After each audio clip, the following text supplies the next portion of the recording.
Hello friends, നമ്മൾ ഇന്ന് കൊണ്ടുവന്നിരിക്കുന്നത് ട്രയംഫിന്റെ ടൈഗർ ആണ്. എല്ലാവർക്കും പ്രിയപ്പെട്ട ഒരു അഡ്വഞ്ചർ ബൈക്കാണ് ട്രയംഫിന്റെ ടൈഗർ എന്ന് പറയുന്നത്. ട്രയംഫിന്റെ ടൈഗറിന്റെ കുറേ വേരിയൻറ്റ്സ് അവൈലബിൾ ആയിട്ടുണ്ട്.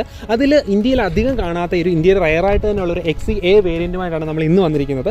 XE വേരിയന്റിന്റെ വ്യത്യാസം എന്ന് പറഞ്ഞാൽ കുറേ അഡ്വഞ്ചർ ഫോക്കസ്ഡ് ആയിട്ടുള്ള ഒരു ബൈക്കാണ് XE. കുറേ അഡ്വഞ്ചർ സെറ്റിംഗ്സ്, അഡ്വഞ്ചർ റൈഡ്സ് പോകാനുള്ള കുറേ സെറ്റിംഗ്സ് എക്സ്ട്രാ ആയിട്ട് ഈ ഒരു വേരിയന്റിൽ അവൈലബിൾ ആയിട്ടുണ്ട്. മറ്റ് ട്രയംഫ് ടൈഗറിന് സ്പെഷ്യലായിട്ട് ഇതിനകത്ത് വരുന്നതെന്ന് പറഞ്ഞാൽ ഹീറ്റഡ് ഗ്രിപ്സ് വരുന്നുണ്ട്. അതുപോലെ തന്നെ സീറ്റ്സ് എല്ലാം ഹീറ്റ് ചെയ്യാൻ പറ്റുന്ന സീറ്റ്സ് ആണ്. നമുക്ക് റൈഡ്സ് ഒക്കെ പോകുമ്പോൾ കുറച്ച് തണുപ്പ് സ്ഥലങ്ങളിൽ പോകുമ്പോൾ നമുക്കിത് സീറ്റും അതുപോലെ തന്നെ പില്ലിൻ്റെ സീറ്റും ഒക്കെ നമുക്ക് ഹീറ്റ് ചെയ്യാനായിട്ട് സാധിക്കും. പിന്നീട് ഇതിന് ക്രൂസ് കൺട്രോൾസ് ഒക്കെ അവൈലബിൾ ആണ്. ക്രൂസ് കൺട്രോളൊക്കെ വേറെ ടൈഗേഴ്സിലും വരുന്നുണ്ടെങ്കിലും ഇതിന് ക്രൂസ് കൺട്രോൾ എല്ലാം അവൈലബിൾ ആണ്. പിന്നീട് ഇതിൽ കുറേ അഡ്വഞ്ചർ കിറ്റ്സും കാര്യങ്ങളും എല്ലാം ചെയ്തിട്ടുണ്ട്. കുറേ പ്രൊട്ടക്ഷൻസ് ചെയ്തിട്ടുണ്ട്.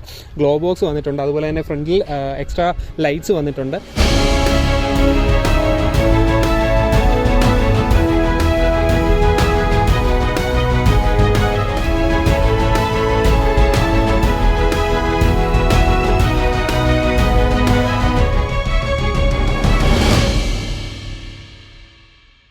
ഇതൊരു 800cc 3 സിലിണ്ടർ എഞ്ചിനാണ് ഇനി വന്നിരിക്കുന്നത്. ഇതിൻ്റെ എക്സോസ്റ്റ് ഒക്കെ എല്ലാവർക്കും വളരെ പ്രിയപ്പെട്ടതാണ്. സ്റ്റോക്ക് ആണെങ്കിൽ തന്നെ, പക്ഷേ ഇതിന് ആരോടെ എക്സോസ്റ്റ് ആണ് നമ്മൾ വെച്ചിരിക്കുന്നത്. വലിയ ഓവറായിട്ടുള്ള നോയ്സ് അല്ല വരുന്നത്, നല്ല സ്വീറ്റ് ആയിട്ടുള്ള നമുക്ക് കേൾക്കാൻ ഇഷ്ടപ്പെടുന്ന ഒരു നോയ്സ് ആണ് ഇതിന് വരുന്നത്. ഓക്കെ, വണ്ടി സെൻട്രൽ സ്റ്റാൻഡിൽ ഇരിക്കുകയാണ്. നമുക്ക് വണ്ടിയിൽ നിന്ന് കയറാം. വണ്ടിയിൽ കയറുന്ന ഒരു ടാസ്ക് ആണെന്നൊക്കെ കാണുമ്പോൾ തോന്നും, പക്ഷേ നമുക്ക് അതിൽ തന്നെ ചവിട്ടി നമുക്ക് കയറാനായിട്ട് സാധിക്കും. അപ്പോൾ നമുക്കിനി ഇതിൻ്റെ എക്സോസ്റ്റ് നോട്ട് നമുക്കൊന്ന് കേട്ട് നോക്കാം.